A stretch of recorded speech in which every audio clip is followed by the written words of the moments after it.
صحیح بخاری اور صحیح مسلم کے اندر یہ حدیث موجود ہے. اللہ کے محبوب صلی اللہ علیہ وآلہ وسلم نے فرمایا اسلام کی بنیاد 5 چیزوں کے اوپر ہے. نمبر 1 اس بات کی گواہی دینا کہ اللہ کے سوا کوئی معبود نہیں اور محمد صلی اللہ علیہ وآلہ وسلم اس کے بندے اور اس کے رسول ہیں.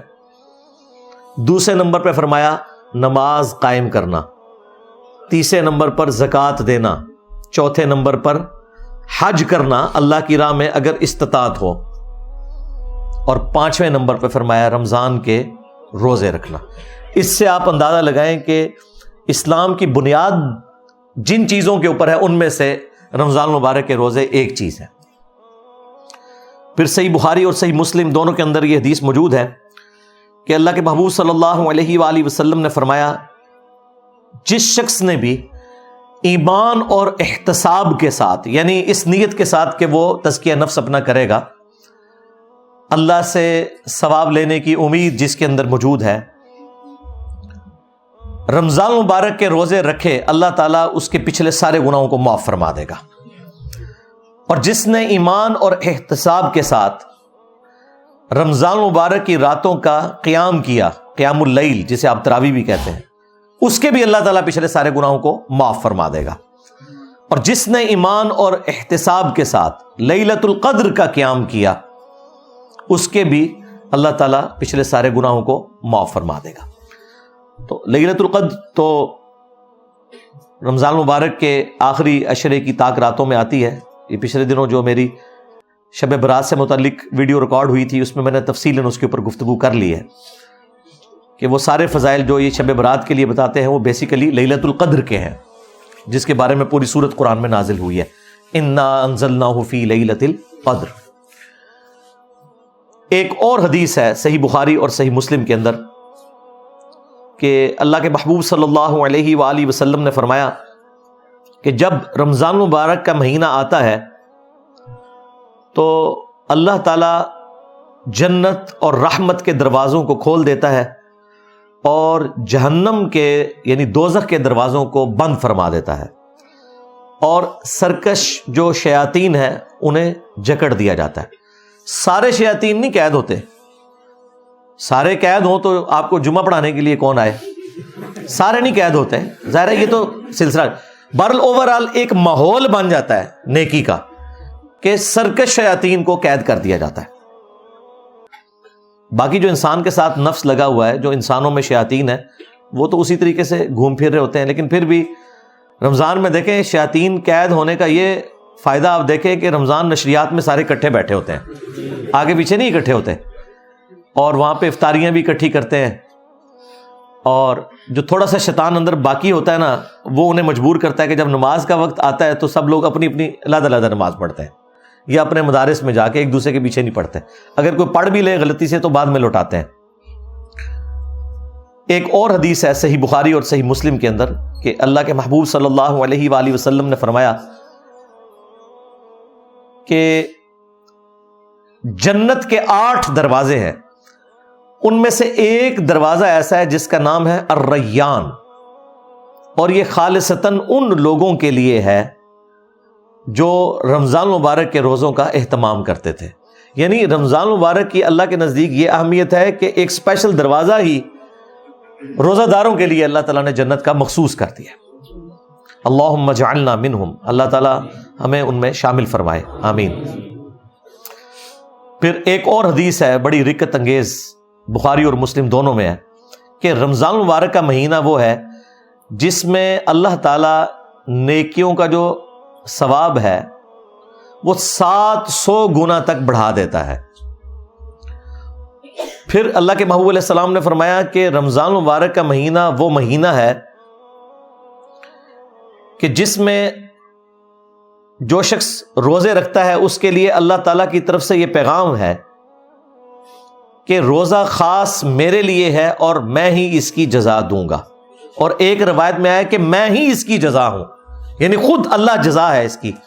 اور وہ اسی حدیث میں آگے الفاظ موجود ہیں کہ روزہ دار کو 2 خوشیاں نصیب ہوتی ہیں، ایک دنیا میں جب وہ افطار کرتا ہے، ظاہر ایک آزمائش ختم ہوئی، اور ایک جنت میں جب وہ اپنے رب سے ملاقات کرے گا، وہ اس کی الٹیمیٹ خوشی ہوگی. دنیا میں بھی ہم نے ایک روزہ رکھا ہوا ہے جس کا افطار کا وقت جو ہے وہ آخرت ہے. یعنی دنیا میں اللہ تعالیٰ نے جو حرام کاموں سے روکا ہوا ہے، اگرچہ ان کے اندر اٹریکشن ہے، وہ ساری کی ساری نفسانی خواہشات کی تکمیل جنت میں ہونے والی ہے. تو وہاں پہ جا کے یہ روزہ کھل جائے گا انشاءاللہ تعالی. پھر اسی حدیث کے اندر موجود ہے کہ اللہ تعالیٰ کو روزہ دار کی منہ کی جو سمیل ہے، بدبو ہے، وہ کستوری سے بڑھ کر محبوب ہے. یعنی کہ میری وجہ سے یہ سب کچھ کر رہے ہیں. پھر اسی حدیث کے اندر الفاظ ہیں کہ نبی علیہ السلام نے فرمایا کہ اللہ تعالیٰ فرماتا ہے میرے بندے نے میری وجہ سے کھانا پینا اور خواہشات کو ترک کیا ہے.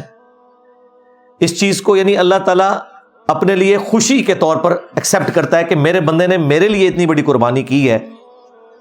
پھر نبی علیہ السلام نے ساتھ فرمایا کہ روزہ دار کے لیے روزہ ایک ڈھال ہے، فحش اور گناہ کے کاموں سے بچو، اور اگر کوئی تم سے روزے میں جھگڑنے کی کوشش کرے تو اس سے جھگڑا نہ کرو، اور بس اتنا کہہ دو کہ میں روزے سے ہوں، تاکہ اگلے بندے کو بھی شرم آ جائے.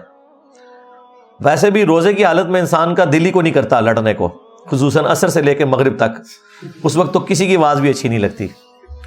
تو ایک نیچرل ایک پریکٹس بھی ہوتی ہے.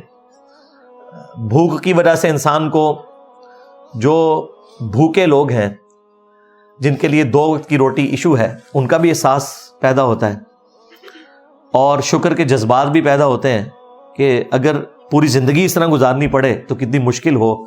اللہ تعالیٰ نے اپنی نعمتوں سے ہمیں نوازا ہے الحمدللہ. صحیح بخاری میں ایک اور حدیث ہے جو ذرا الارمنگ ہے کہ نبی علیہ السلام نے فرمایا کہ جس شخص کو اس کا روزہ جھوٹ بولنے اور گناہ کے کاموں سے نہ روک سکے تو اللہ تعالیٰ کو پھر ایسے شخص کے بھوکا اور پیاسا رہنے کی کوئی حاجت نہیں ہے. یعنی اس کی روحانیت مر جائے گی. فرض تو ادا ہو جائے گا. بعض لوگ ان چیزوں کا سہارا لے کے وہ کہتے ہیں پھر ٹھیک ہے روزہ رکھنے کی ضرورت نہیں ہے. نہیں، نماز میں بھی اگر کسی کی کنسنٹریشن لوز بھی ہو، اس کا جو روحانی پہلو ہے وہ کمزور ہوگا، فرضیت ادا ہو جائے گی. اسی طریقے سے روزے میں بھی وہ فرضیت جو ہے کھانے پینے سے اور شہوات سے رکنا، جو اصل ہے روزے کی، وہ ایک فرض کے طور پر تو ادا ہو جائے گا، لیکن جو اس کی روحانی برکات ملنی تھی وہ پھر حاصل نہیں ہو سکے گی. اس کی طرف اشارہ ہے. ایک اور حدیث ہے صحیح مسلم کے اندر کہ نبی علیہ السلام نے فرمایا کہ اگر کبیرہ گناہوں سے بچا جائے تو ایک نماز سے دوسری نماز، ایک جمعے سے دوسرا جمعہ، اور ایک رمضان سے دوسرا رمضان، درمیان کے تمام گناہوں کا کفارہ ہے. لیکن اگر کبیرہ گناہوں سے بچا جائے، اب یہ نہیں ہو سکتا ایک شخص جمعہ پڑھے اور پھر اگلا جمعہ پڑھے اور بیچ کے ساری نمازیں معاف ہو جائیں، نہیں. یا ایک رمضان میں مسجد میں آئے جس طرح اکثریت کرتی ہے، پھر اگلے رمضان میں داخل ہو. تو نبی علیہ السلام نے ساتھ ہی فرمایا کہ اگر کبیرہ گناہ اس نے نہ کیے تو باقی گناہ تو معاف ہو جائیں گے اعمال کی برکت سے، لیکن کبیرہ گناہ جو ہے وہ صرف توبہ سے معاف ہوتے ہیں. یہ ذہن میں رکھیے گا. کبیرہ گناہ آٹومیٹکلی نیکیاں کرنے سے معاف نہیں ہوتے. کبیرہ گناہ کون سے ہیں؟ سب سے کبیرہ گناہ شرک، جھوٹ بولنا، وعدہ خلافی کرنا، غیبت کرنا، چغلی کھانا، جادو کرنا، ماں باپ کی نافرمانی، قتل ناحق. یہ سارے بڑے بڑے جتنے گناہ ہمارے علم میں یہ سب کے سب کبیرہ گناہ ہے. یہ تو نہ نمازیں پڑھنے سے معاف ہوں گے، نہ جمعہ پڑھنے سے معاف ہوں گے، اور نہ ہی یہ روزہ رکھنے سے معاف ہوں گے، بلکہ یہ معاف ہوں گے جب کوئی شخص توبہ کرے گا.